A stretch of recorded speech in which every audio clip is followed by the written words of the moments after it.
ठीक है। कल हम लोगों ने प्रेमचंद के काल में उपन्यास की क्या स्थिति थी, क्या क्या उन्होंने परिवर्तन किया, हिंदी उपन्यास में क्या उनका योगदान है, चाहे वो उद्देश्य के स्तर पे, चाहे विषय वस्तु के स्तर पे, चाहे वो दृष्टिकोण के स्तर पे, चाहे अगर हम बात करें तो शिल्प संरचना के स्तर पे प्रेमचंद ने किस तरीके से चीज़ों को बदला। मतलब जो उपन्यासों की परंपरा पहले थी और उसके बाद जब वो आए तो उन्होंने क्या बदलाव किया, ये एक महत्वपूर्ण बात है। तो जो बदलाव किया उसमें मुख्य बात क्या थी, यथार्थ को लेकर आए। उन्होंने कहा कि ऐसे पात्र नहीं होने चाहिए जो कृत्रिम हो, ऐसी भाषा नहीं होनी चाहिए जो मतलब ऐसी हो जो किसी को समझ में नहीं आती हो, ऐसी भाषा नहीं होनी चाहिए। भाषा कैसी होनी चाहिए, सहज होनी चाहिए, सरल होनी चाहिए, पात्रों के अनुकूल होनी चाहिए। ठीक है। तो इन्होंने भाषा के स्तर पे, पात्रों के स्तर पे और अगर हम बात करें घटनाओं के स्तर पे बड़े परिवर्तन किए, जो शिल्प के स्तर पे आपने देखा अभी जो प्रश्न आपसे पूछा गया था। और हमने ये भी बताया था कि प्रेमचंद के समय में ही दो प्रकार के ऐसे लोग थे जो उपन्यास लिख रहे थे। एक तो प्रेमचंद के अनुगमन में उनके अनुसार उन्हीं के तरह से लिख रहे थे, और दूसरे ऐसे लोग थे जो उनके विपरीत धारा में लिख रहे थे। उसमें जयशंकर प्रसाद और सूर्यकांत त्रिपाठी निराला थे, और जो उनके सहयोग में लिख रहे थे या उनके तरह से लिख रहे थे उसमें कौन कौन थे, विशंभरनाथ शर्मा, शिवपूजन सहाय और सियाराम शरण। तो ये लोग उन्हीं की परिपाटी में लिख रहे थे। इनके उपन्यासों में अगर आप देखें तो किसान, महिला ही केंद्र में थे। लेकिन जब हम जयशंकर प्रसाद की बात करते हैं, सूर्यकांत त्रिपाठी निराला की बात करते हैं, तो उनके जो उपन्यास थे वो कुछ अलग विषयों को लेकर लिखे जा रहे थे। जैसे जयशंकर प्रसाद के यहाँ मनोवैज्ञानिकता को बहुत ज़्यादा उठाया गया था। इसके अलावा आप देखें तो सामाजिक विकृतियों को उन्होंने उठाया था। और वहीं सूर्यकांत त्रिपाठी निराला को जब देखते हैं तो किसी परंपरा से अपने आप को नहीं जोड़ते, न अपने ऊपर किसी परंपरा का आरोपण करते हैं, अपितु वह स्वतः अपने अनुसार प्रयोगशील होकर लिखते। ठीक है। तो अगर हम देखें तो जयशंकर प्रसाद ने कई उपन्यास लिखे, कंकाल, तितली, इरावती। ठीक है। और वहीं सूर्यकांत त्रिपाठी निराला ने अप्सरा, अलका, प्रभावती, इस तरह के उपन्यास लिखे। अब प्रेमचंद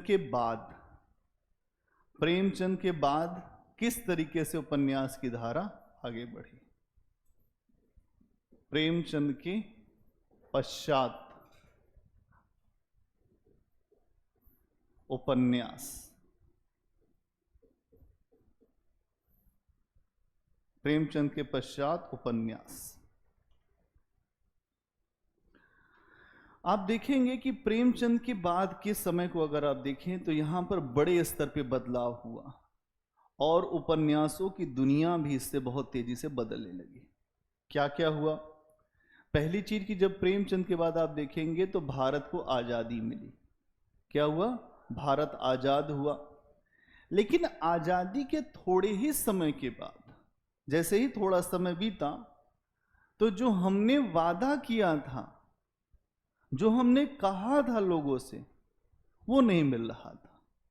तो क्या होने लगा? मोह भंग होने लगा। तो आजादी जो मिली उससे मोह भंग की स्थितियां हुई। नागार्जुन लिखते हैं कि कागज की आजादी मिलती, ले लो दो दो आने में। क्या लिखते हैं नागार्जुन? कागज की आजादी मिलती, ले लो दो दो आने में। इसका मतलब क्या है? आजादी तो मिली लेकिन केवल कागजों पे मिली, वो बिक रही है दो दो आने में। हकीकत में, वास्तविकता में जो आजादी मिलनी चाहिए वो नहीं मिली, तो मोह भंग हुआ।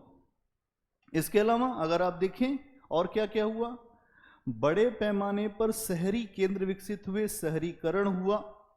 और शहरीकरण के बाद एक पूरी जो गांव की पीढ़ी थी, जो गांव में निवास करती थी, वो शहर के तरफ रोटी रोजी की तलाश में, रोजगार की तलाश में शहरों में आई।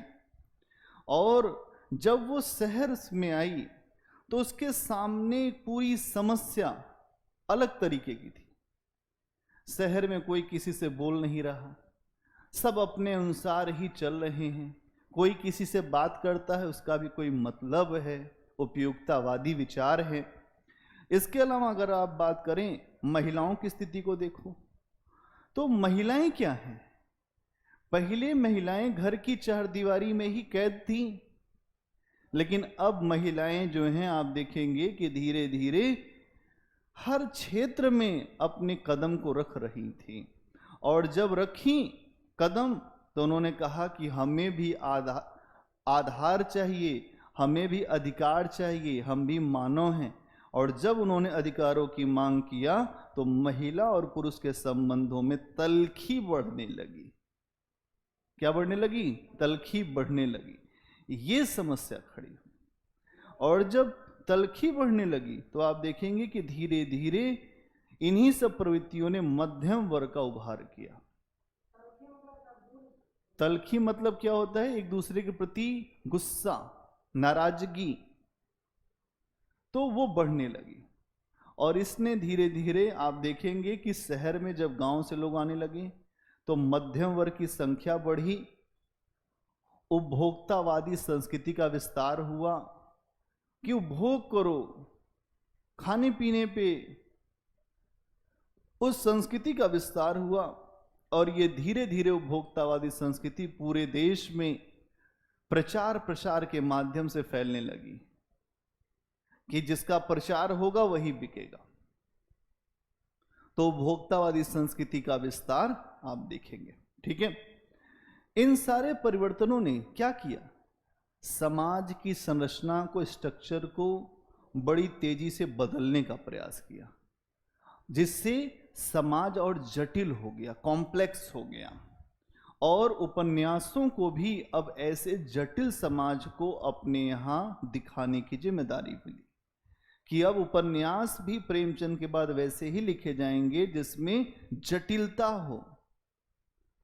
क्योंकि एक चीज नहीं है, महिला पुरुष के संबंध हैं, औद्योगिकरण हो रहा है, पुरुष जहां काम कर रहा है वहां उससे कोई बात नहीं कर रहा है, अलग अलग स्तर पे वो जहां पे है वहां पे भी कुछ नहीं हो रहा है, जो बात कर रहा है वो अपने स्वार्थ के लिए बात कर रहा है।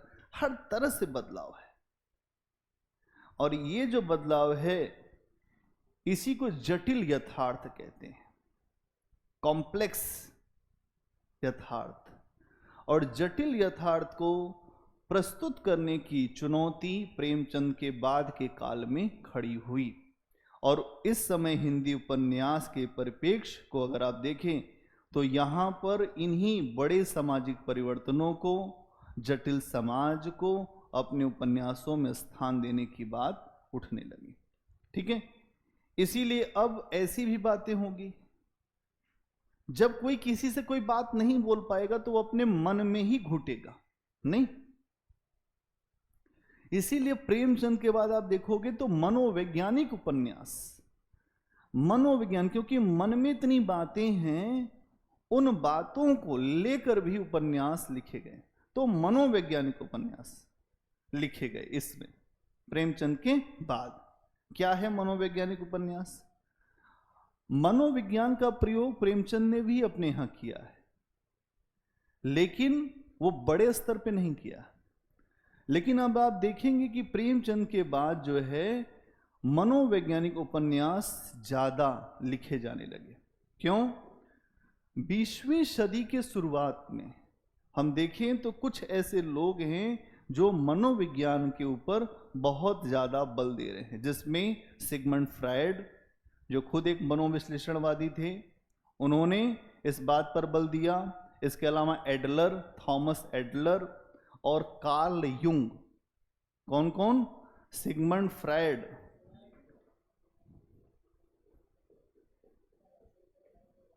सिगमंड फ्रायड, ठीक है। सिगमंड फ्रायड जो है मनोवैज्ञानिक जो उपन्यास लिखे जा रहे हैं उसमें काफी महत्वपूर्ण इनका आधार माना जाता है थॉमस एडलर, थॉमस एडलर और कार्ल युग, कार्ल युंग मनोविश्लेषण।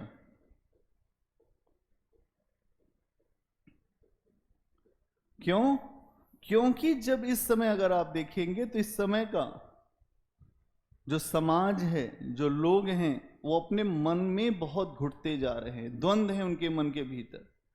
अब उस द्वंद्व को कैसे प्रदर्शित किया जाएगा, तो मनोवैज्ञानिक उपन्यास इसके लिए लिखे गए। तो इसी को हम कहते हैं मनोविश्लेषणवाद। इन तीनों ने जो विचार दिया उसको कहते हैं मनोविश्लेषणवाद, इसीलिए इन्हें मनोविश्लेषणवादी भी कहा जाता है। इनका क्या सिद्धांत था कि अगर किसी व्यक्ति की पहचान करनी हो, यदि किसी व्यक्ति को वास्तविकताओं में जानना हो, तो उसके चेतन मन से मत देखो। जो उसका चेतन तुम्हें दिखाई दे रहा है, जो तुम्हें दिख रहा है, उससे मत देखो। उसके अचेतन मन से उसको देखो, उसके अवचेतन मन से उसे देखो। व्यक्ति की सबसे प्रमुख प्रवृत्ति है लिबिडो। क्या है? मुख्य प्रवृत्ति क्या है व्यक्ति की?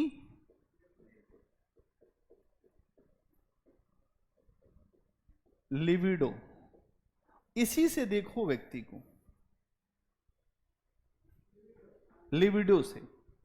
और लिबिडो का मतलब क्या है? काम की चेतना, काम चेतना, जिससे आप देखेंगे कि किसी व्यक्ति का व्यक्तित्व बनता है।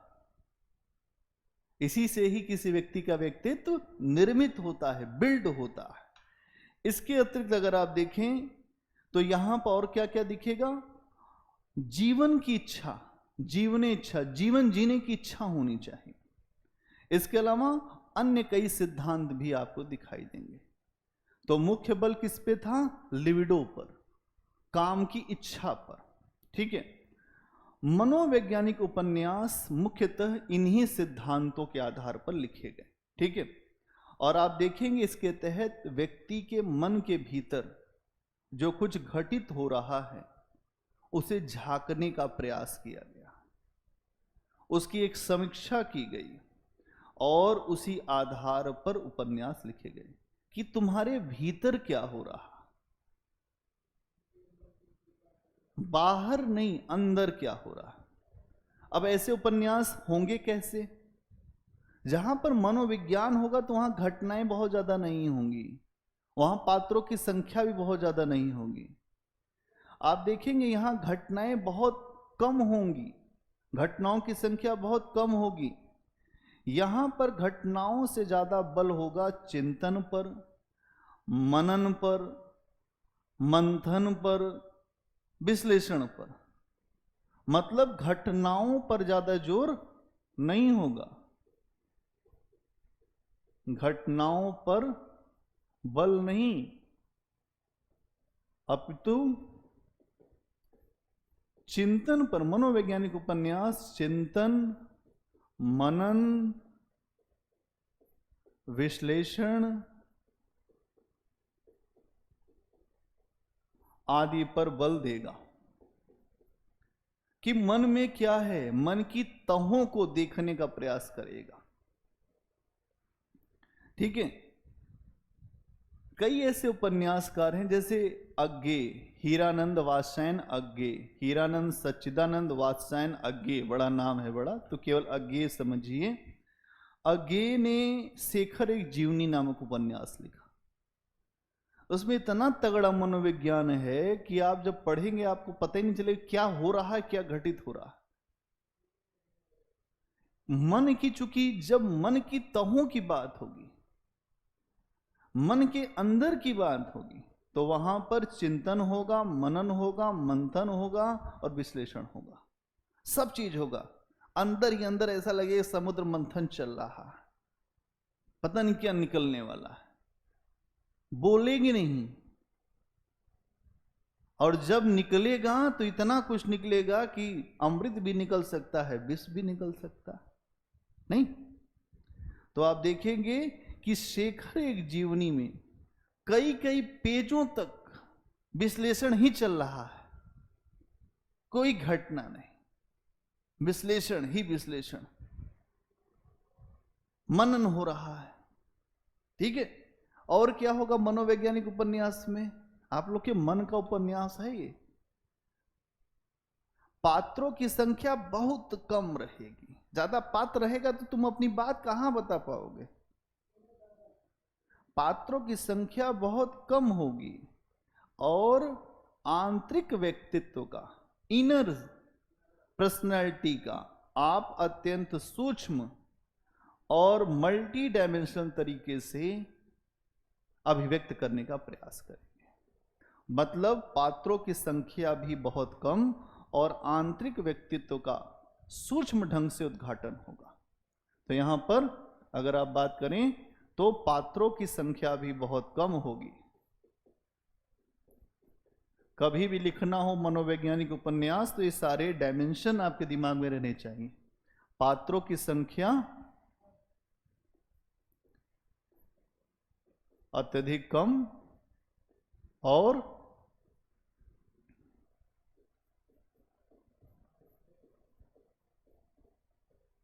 आंतरिक स्तर पे अगर हम देखें, आंतरिक व्यक्तित्व का अत्यंत सूक्ष्म मूल्यांकन होगा। आंतरिक व्यक्तित्व का सूक्ष्म मूल्यांकन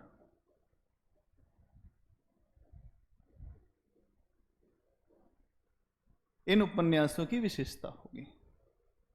ठीक है, इसके अलावा बाहरी दुनिया को नहीं दिखाया जाएगा, बाह्य जगत नहीं होगा, यहां पर अंतर जगत की बात होगी। क्या होगा? बाह्य जगत के स्थान पर अंतर जगत को केंद्र में रखा जाएगा।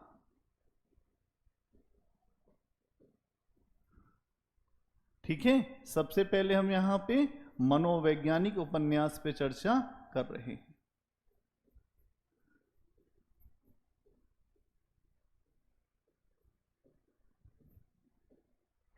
ठीक है, बाह्य जगत के स्थान पर अंतर जगत, अंदर क्या हो रहा है उस पे चर्चा होगी। भाषा कैसी होगी? संकेतों की होगी, जो प्रतीक की होगी। भाषा यहां पर प्रतीकों के माध्यम से अभिव्यक्त होगी भाव।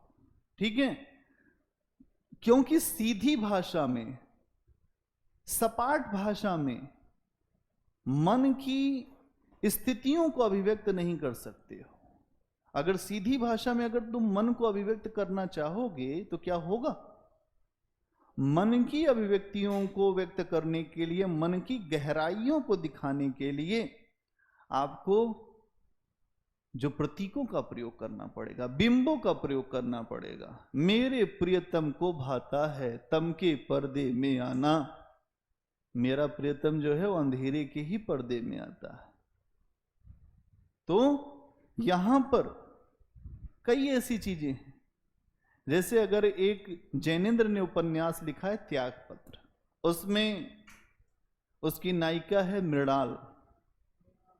हाँ, त्यागपत्र जब हो जाएगा सिलेक्शन तब ये सारी चीजें, बहुत सारी चीजें पढ़ना, तो मैं बताऊंगा क्या क्या पढ़ना है, क्या क्या छोड़ना है ना। तब नहीं पढ़ेंगे, तब भी पढ़ना पड़ेगा, क्योंकि समाज तो देखना ही है ना। हिंदी साहित्य विषय में ये खास बात है कि अधिकारी बनने के बाद भी तब इतनी इतनी किताबें पढ़ोगे। लोग पढ़ते, क्योंकि साहित्य ही समाज में वास्तव में क्या हो रहा है उसकी सूचना देता। ठीक है, तो मृणाल कहती है, देख ये चिड़िया कितनी ऊंची उड़ जाती है। ध्यान से सुनो, कैसे आंतरिक सतहों की परतों को कैसे खोलते हैं मनोवैज्ञानिक उपन्यासकार, उस बात को समझो। देख चिड़िया कितनी ऊंची उड़ जाती है, काश मैं भी चिड़िया होती।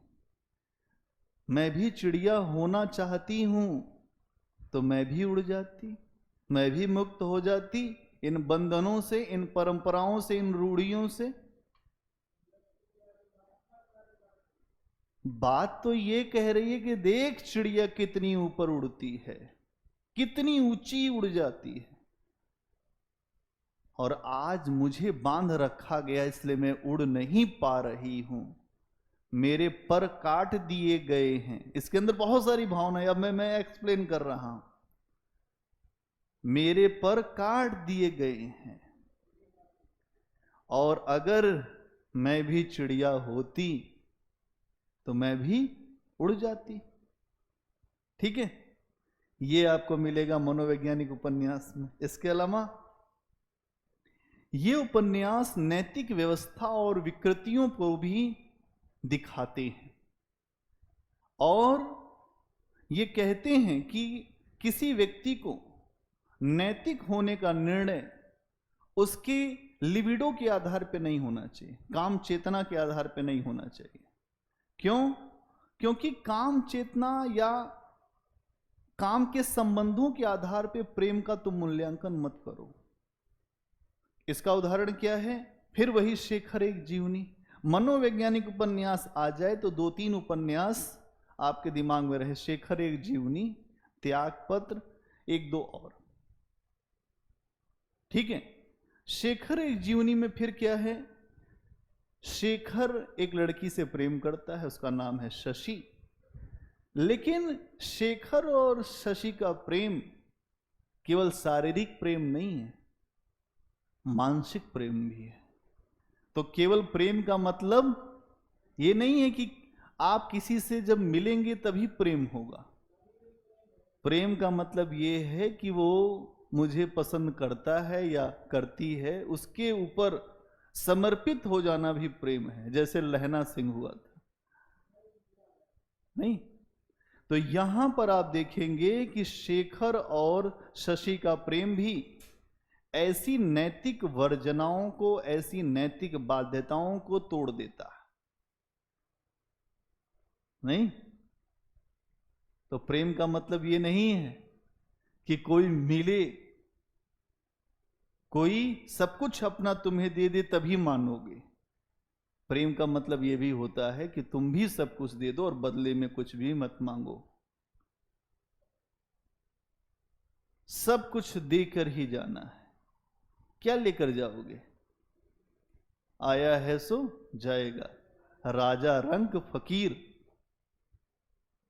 तो इसलिए प्रेम का अर्थ भी यहां पे यही समझाया गया है। ठीक है, तो अगर आप देखेंगे कि मनोवैज्ञानिक उपन्यासों में कुछ और भी चीजें नजर आती हैं, जैसे जैनेन्द्र सिगमंड फ्राइड से बहुत प्रभावित है, और जैनेन्द्र ने महात्मा जो गांधी को सिगमंड फ्राइड के साथ उनके विचार और महात्मा गांधी के विचार एक साथ मिलाकर अपने आप को समझा। तो एक खास बात यह है। इसके अलावा अज्ञेय को देखोगे, अज्ञेय भी फ्राइड के साथ कई लोगों को एक साथ मिला देते हैं, जैसे सात्र का अस्तित्ववाद है उसको मिला देते हैं। ठीक है, लॉरेंस कई विचारों को एक साथ मिक्स करके अज्ञेय अपनी बातों को रखते हैं।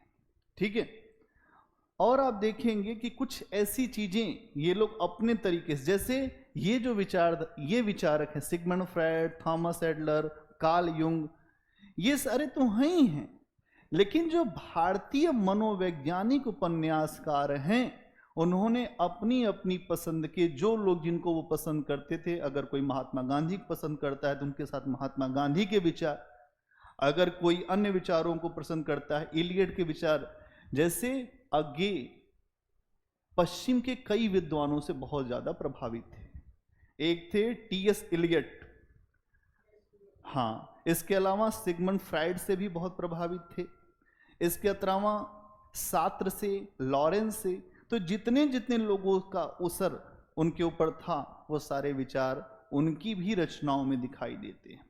ठीक है, और अगर आप बात करें तो जैनेन्द्र ने कई उपन्यास लिखे हैं जहां मनोविज्ञान का बहुत अच्छा प्रयोग किया है। पहला तो जैनेन्द्र का एक उपन्यास है त्यागपत्र, जिसका अभी आपने एग्जाम्पल देखा कि एक चिड़िया को देखकर एक महिला कहती है मृणाल कि देख चिड़िया कितनी ऊपर उड़ती है, काश मैं भी चिड़िया होती।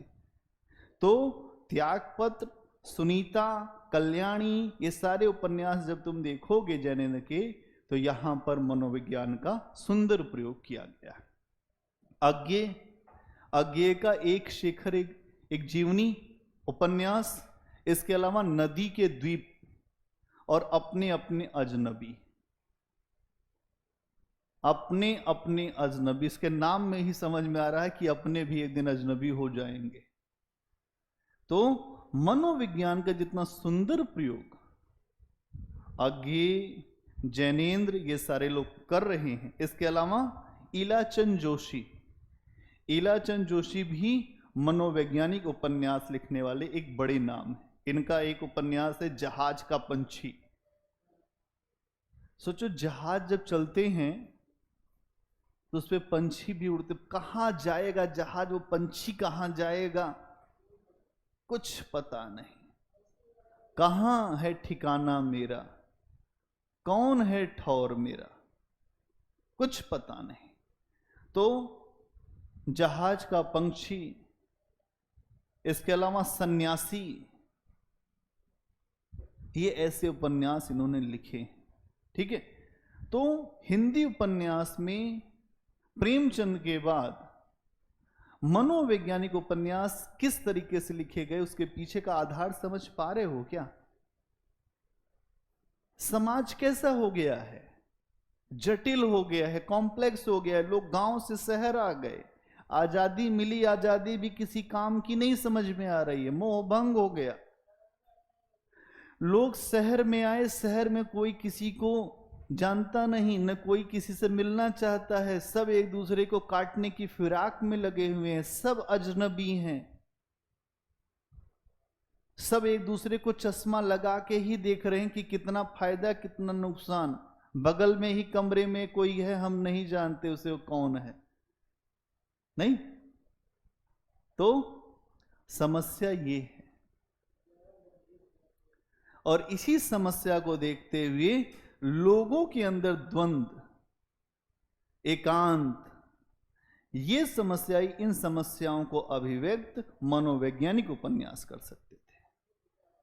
प्रेमचंद खुद बहुत बढ़िया मनोविज्ञान का इस्तेमाल करते हैं, लेकिन उनसे भी ज्यादा बड़े स्तर पे मनोविज्ञान बाद में प्रयुक्त किया गया। ठीक है, तो अगर हम बात कर रहे हैं तो ये सारी चीजें आपको इस प्रकार से दिखेगा। क्या क्लियर है? अगर हम बात करें कि हिंदी के उपन्यास में मनोविज्ञान और मनोविश्लेषण दोनों चीजों का इस्तेमाल हुआ है, और आपने देखा कि उपन्यासकार अपने अनुसार मनोविज्ञान का इस्तेमाल करता है, कहां कैसी जरूरत है उसके अनुसार वो इस्तेमाल करता है। अगर हम बात करें तो सबसे पहले प्रेमचंद के यहां मनोविज्ञान आपको बहुत अच्छे तरीके से दिखाई देगा। क्यों? क्योंकि उन्होंने मध्यम वर्ग की समस्याओं को, उसके आंतरिक सुख दुख को सामने रखा है कि मध्यम वर्ग के अंतर मन में क्या है, उसको कौन देख पाए? सबसे पहले प्रेमचंद देखे। अब आप देखेंगे कि उनके उपन्यास, चाहे आप सेवा सदन को देख लो, चाहे प्रेमाश्रम को देख लो, उसमें देखेंगे कि जितने भी नायक हैं, उन नायकों के मन के भीतर क्या चल रहा है, ये प्रेमचंद बखूबी बताते हैं, नहीं? इसके अलावा अगर कोई नायिका है, कोई महिला है, उसके मन में क्या चल रहा है, वो क्यों कुंठित है, उसकी इच्छाएं अतृप्त क्यों हैं, उसको भी अभिव्यक्त करते हैं प्रेमचंद। तो हर प्रकार से आप देखेंगे तो सबसे पहले प्रेमचंद मनोविज्ञान का अपने पात्रों के माध्यम से, चरित्रों के माध्यम से चीजों को करते। ठीक है, तो यहां जितने भी इनके पात्र हैं, पात्रों के अंतर्द्वंद को, उनके संघर्ष को, उनकी इच्छाओं को, उनके मन में अगर कोई हीनता है, अगर आप देखेंगे तो गोदान के होरी के मन में हीनता ग्रंथि है कि अरे बड़े लोग तो बड़े लोग होते हैं, हम लोग तो ऐसे ही हैं, हमारा जीवन ऐसे ही चलेगा। हीनता ग्रंथि आपको लगेगा कि नहीं सही है, एकदम सही। ये झांका कौन है, ये देखा कौन कि इसके मन में क्या चल रहा है, ये प्रेमचंद ने देख लिया। तो हीनता ग्रंथि को भी इन्होंने खूब बढ़िया से दर्शाया है। ठीक है, इसके अलावा कुछ ऐसे उपन्यासकार हैं जिन्होंने मनोविश्लेषणवाद, एक तो मनोविज्ञान में प्रेमचंद बादशाह है, मन के विज्ञान को समझना। अब मन के विश्लेषण को समझना, मन में क्या चल रहा है उसके ऊपर एनालाइज करना, मंथन करना, चिंतन करना, तो दो प्रकार की धारा है। एक तो मनोविज्ञान वाली जिसमें प्रेमचंद सबसे आगे हैं, और दूसरा मनोविश्लेषण। मनोविश्लेषण उपन्यास में अगर आप देखेंगे तो इसमें जैनेन्द्र शामिल होते हैं, मन को ही लेकर विश्लेषण चलेगा। जैनेन्द्र, अज्ञेय, देवराज, ये सारे लोग शामिल होते हैं। यहां पर आप देखेंगे कि जैनेन्द्र महात्मा गांधी और सिगमंड फ्रायड दोनों से बहुत ज्यादा प्रभावित हैं, और इसके अलावा वो गांधी के अध्यात्मवाद को भी लेकर आगे बढ़ते हैं। ठीक है, तो इनके चरित्र आत्मपीड़न के द्वारा हृदय परिवर्तन का भाव जगाने का प्रयास करते, मतलब अपना ही इतना उनके दुख दर्द को ही अभिव्यक्त किया जाएगा। जब आप पढ़ेंगे तो लगेगा हृदय आपका द्रवित हो जाएगा, दुख में आ जाएंगे। तो अपने पात्रों के माध्यम से, पात्रों के आत्मपीड़न, उनके सुख दुख को दिखाकर आपके हृदय को बदलने का प्रयास करेंगे, हृदय को झकझोरने का प्रयास करेंगे। ठीक है, इसी में आप देखेंगे कई उनके उपन्यास हैं, सुनीता, त्यागपत्र, कल्याणी, सुखदा, कई उपन्यास उन्होंने जो लिखे, और इसमें काम पीड़ा का दर्शन भी दिखाया गया है कि मूल प्रवृत्ति क्या है, लिबिडो है ना। नायक को नायिका नहीं मिली या नायिका को नायक नहीं मिला, मूल समस्या क्या है? तो इस चीज को इन्होंने स्वीकार किया है कि हां, काम की पीड़ा का दर्शन भी रखा है जैनेन्द्र के यहां।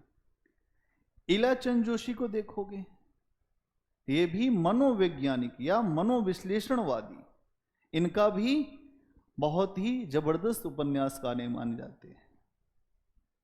मनोविश्लेषण पे बहुत इन्होंने काम किया, कई उपन्यास लिखे, सन्यासी, जहाज का पंछी, जिप्सी। इसमें सभी नायक दुर्बल हैं, कमजोर हैं, और वो एक हीनता ग्रंथि से पीड़ित हैं।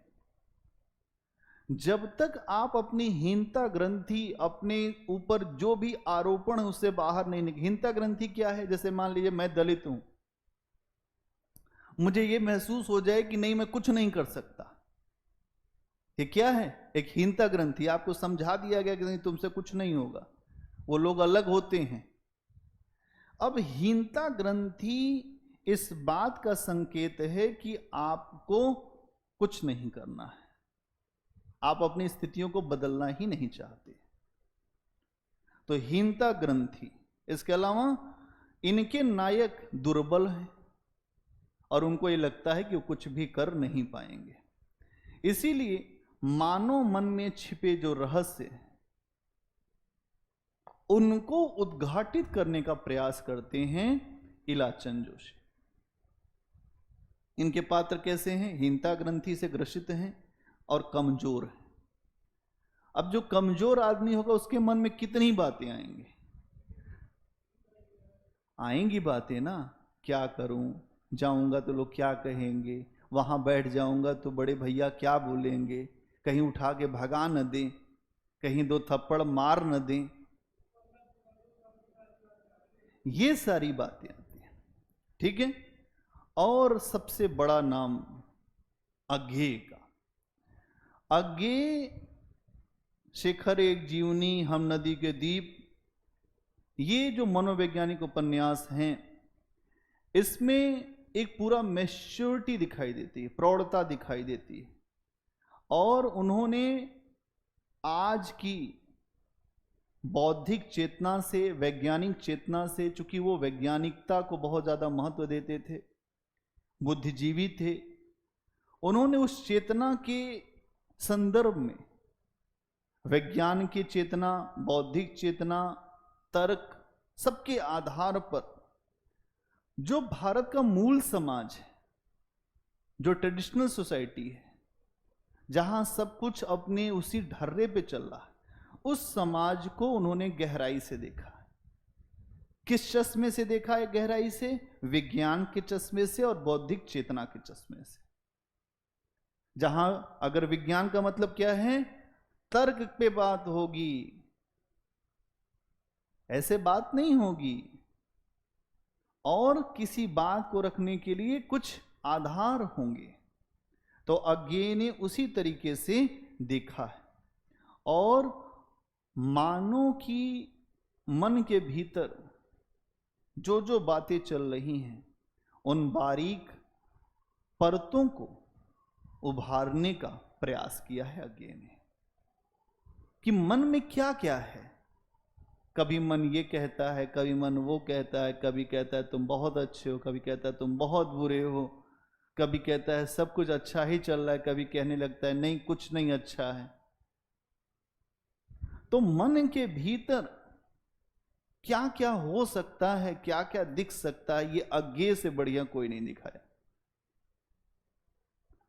तो अज्ञेय इस तरीके के लिख रहे हैं। इस प्रकार अगर हिंदी उपन्यास को देखोगे तो मनोविज्ञान हिंदी उपन्यास में गहराई से जुड़ा हुआ है। और कई उपन्यासकार ऐसे हैं जिन्होंने इसे उपकरण, टूल के रूप में यूज किया है अपने उपन्यासों में। ठीक है।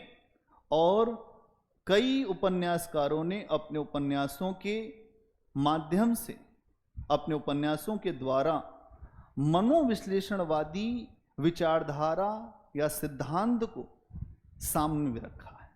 कुछ लोगों ने टूल की तरह से इस्तेमाल किया है, जैसे प्रेमचंद ने, उन्होंने मनोविज्ञान को टूल की तरह इस्तेमाल किया, उपकरण की तरह से। कुछ लोगों ने मनोविश्लेषणवाद पे ही आधारित उपन्यास लिखे, केवल मन के विश्लेषण पे ही चर्चा होगी। और कुछ लोग यथार्थवादी लिख रहे हैं, लेकिन उसमें मनोविज्ञान को टूल के रूप में इस्तेमाल किया गया है। ठीक है। जो लोग टूल के रूप में इस्तेमाल करते हैं मनोविज्ञान को, उसमें सबसे बड़ा नाम कौन है? प्रेमचंद। इसके अलावा अगर आप बात करें तो यहां पर और भी कई लोग दिखाई देंगे। सर्वेश्वर दयाल शर्मा, सर्वेश्वर दयाल सक्सेना, इसके अलावा राजेंद्र यादव, इसके अलावा नरेश मेहता। ये सारे लोग प्रेमचंद के आधार पर मनोविज्ञान को अपनी रचनाओं में उपकरण की तरह से दिखाते हैं कि जहां जरूरत है वहां मनोविज्ञान का इस्तेमाल करके मन की भावनाओं को निकाल दें। लेकिन कुछ ऐसे हैं जो मनोविज्ञान से ऊपर जाते हैं, मनोविश्लेषण पर जाते हैं। उसमें जैनेन्द्र दिखाई देंगे, इलाचंद जोशी दिखाई देंगे, अज्ञेय दिखाई देंगे, डॉक्टर देवराज दिखाई देंगे, सारे दिखाई देंगे जो मन के भीतर उतर जाते हैं। कहें सागर में गोता लगा के ही पता करेंगे क्या हो रहा, गहराई में उतरते हैं मन के भीतर।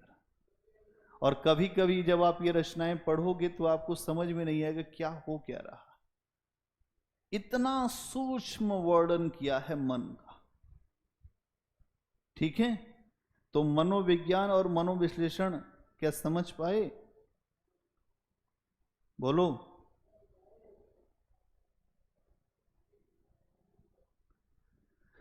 अब प्रगतिवादी उपन्यास ऐसे ही था, जो जैसे आपने कहानियों में पढ़ा था उसी तरह से इसमें भी है। तो यहां पर सबसे पहले इसको हम जो कुछ उसमें लिख लें पॉइंट्स में, ठीक। सबसे पहले लिखो मनोवैज्ञानिक उपन्यास, प्रेमचंद के पश्चात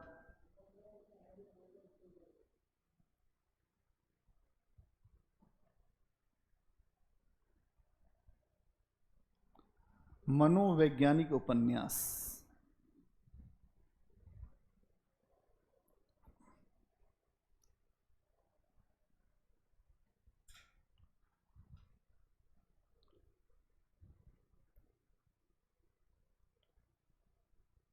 मनोविज्ञान को यदि देखा जाए तो इसका प्रयोग प्रेमचंद ने अपनी रचनाओं में किया है। इसका प्रयोग प्रेमचंद ने अपनी रचनाओं में किया है।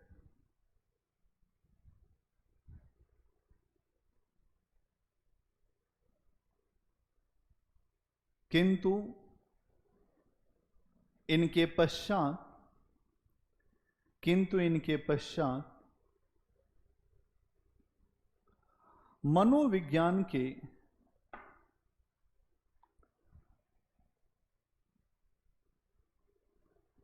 तकनीकी पक्ष का महत्व बढ़ने लगा। तकनीकी पक्ष का महत्व बढ़ने लगा और उसने साहित्य की धारा को प्रभावित किया।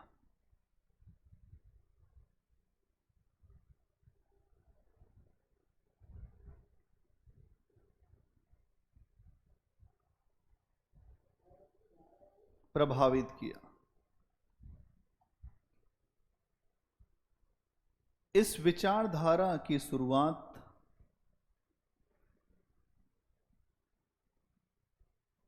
बीसवीं शताब्दी के आसपास, इस विचारधारा की शुरुआत 20वीं शताब्दी के शुरुआत में, लिख दो 20वीं शताब्दी के शुरुआत में सिगमंड फ्रायड,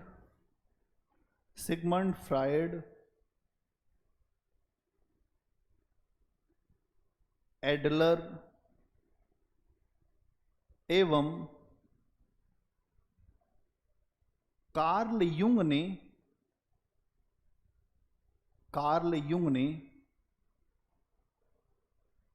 मिलकर किया, जिसे मनोविश्लेषणवाद कहा गया।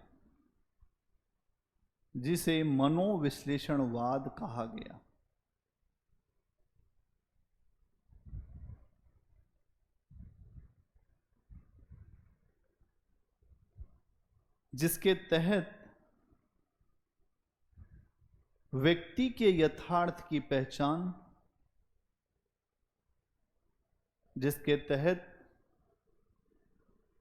के यथार्थ की पहचान, व्यक्ति के यथार्थ की पहचान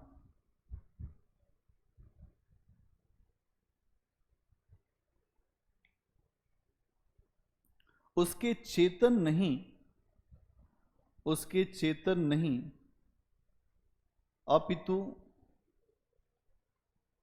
अवचेतन मन से होनी चाहिए।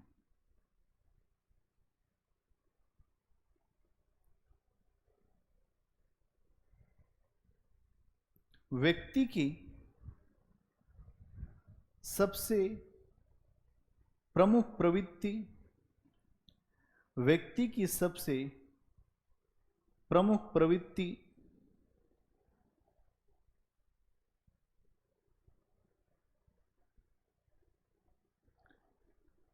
लिबिडो की भावना है।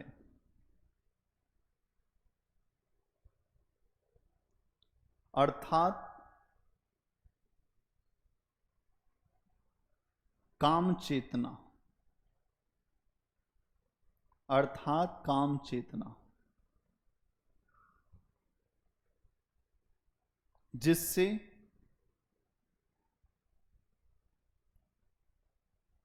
किसी व्यक्ति का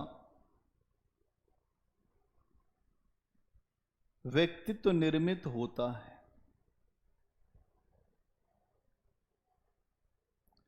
जिससे किसी व्यक्ति का व्यक्तित्व निर्मित होता है।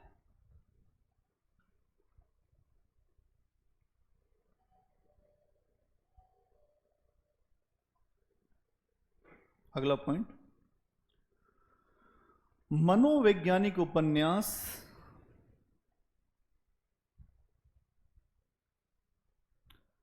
कुछ सिद्धांतों के आधार पर लिखे गए। मनोवैज्ञानिक उपन्यास कुछ सिद्धांतों के आधार पर लिखे गए जो निम्नलिखित हैं, जो निम्नलिखित हैं।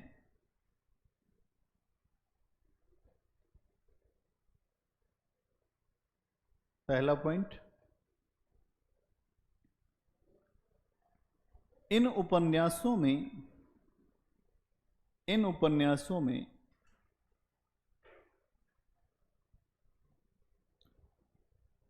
घटनाएं बहुत विरल होती हैं।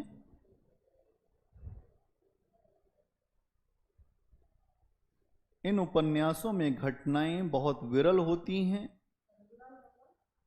रेयर। जैसे आप जाते हैं कोई ऐसा क्षेत्र हो जहां पे विरल आबादी, कहीं कहीं लोग दिखाई दें, दूर दूर का, कम।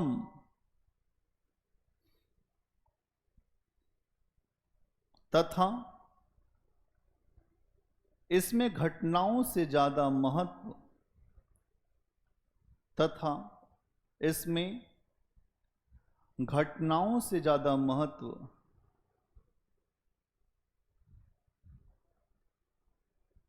मनन, चिंतन, मंथन तथा मनन, चिंतन, मंथन तथा विश्लेषण का दिखाई देता है।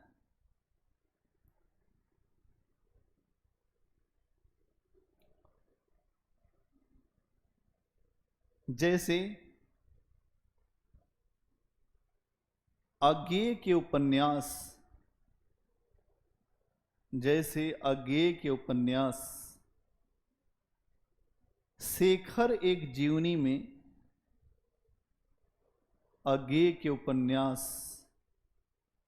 शेखर एक जीवनी में घटनाओं की संख्या कम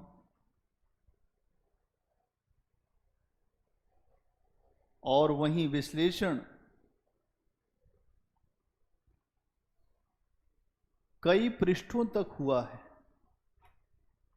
वहीं विश्लेषण कई पृष्ठों तक हुआ है।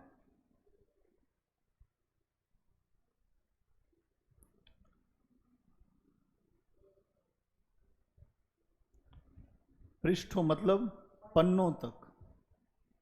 नेक्स्ट पॉइंट, इन उपन्यासों में पात्रों की संख्या बहुत कम होती है।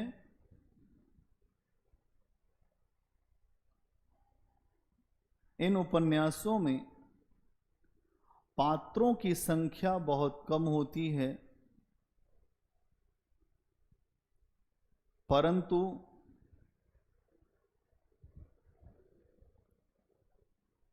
पात्रों के आंतरिक व्यक्तित्व का बहुत गहराई से, आंतरिक व्यक्तित्व का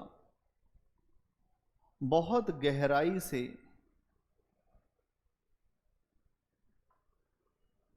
एवं बहुआयामी तरीके से उद्घाटन होता है। बहुआयामी तरीके से उद्घाटन होता है।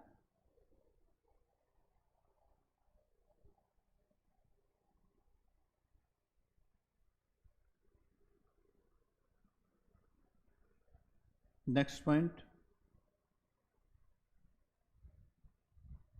इन उपन्यासों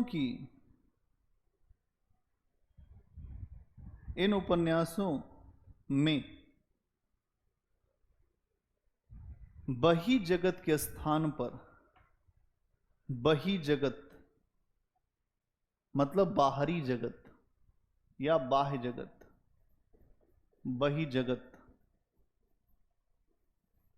बही जगत के स्थान पर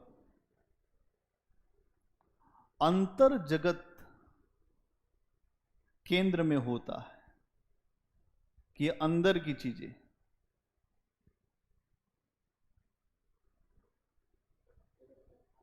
अंतर जगत, ये लिखा है अंतर जगत केंद्र में होता है। नेक्स्ट पॉइंट,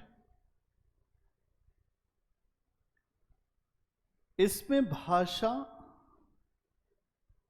अत्यधिक प्रतीकात्मक होती है। इसमें भाषा अत्यधिक प्रतीकात्मक होती है,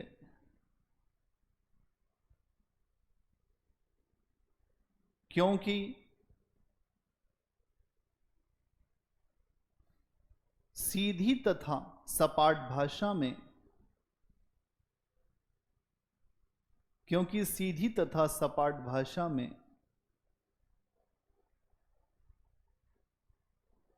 मन की गहराइयों को दिखाना आसान नहीं होता, आसान नहीं होता।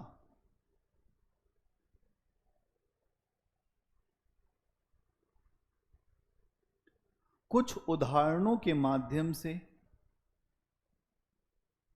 कुछ उदाहरण के माध्यम से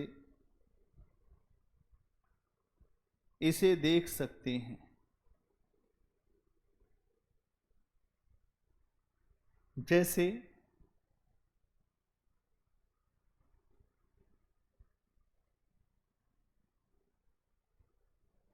जैनेन्द्र के उपन्यास त्यागपत्र, जैसे जैनेन्द्र के उपन्यास त्यागपत्र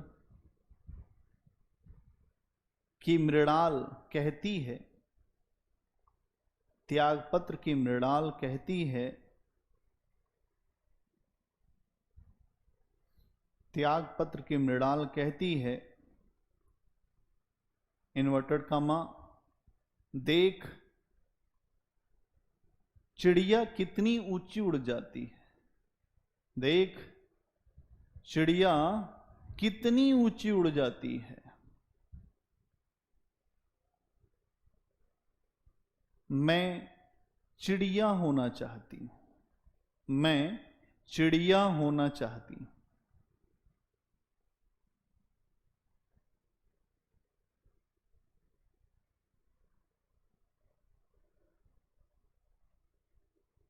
नेक्स्ट पॉइंट,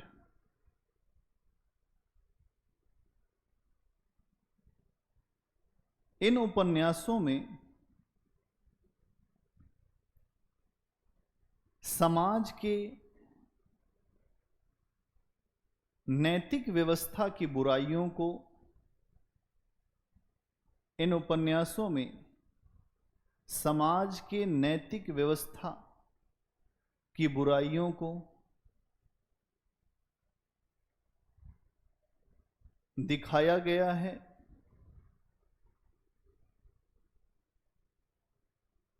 और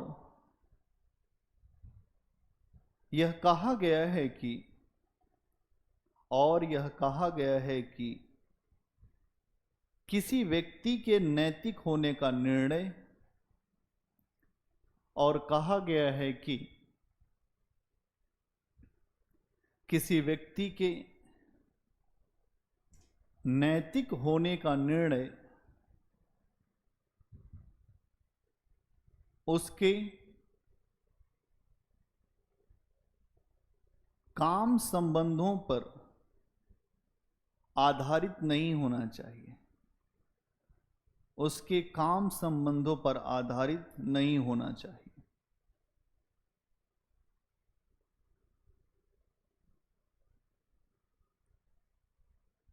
उदाहरण के लिए,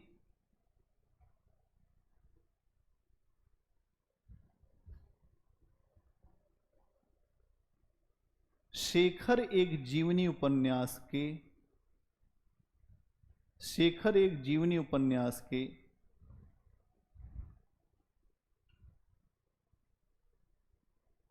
शशि और शेखर के प्रेम को देख सकते हैं।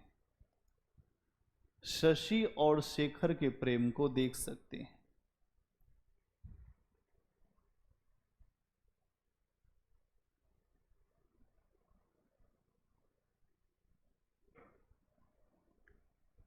ठीक है।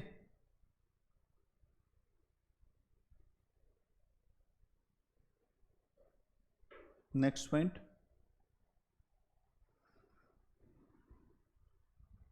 मनोवैज्ञानिक उपन्यासों में लेखक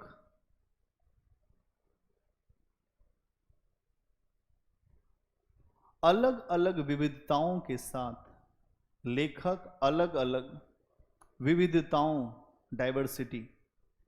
विविधताओं के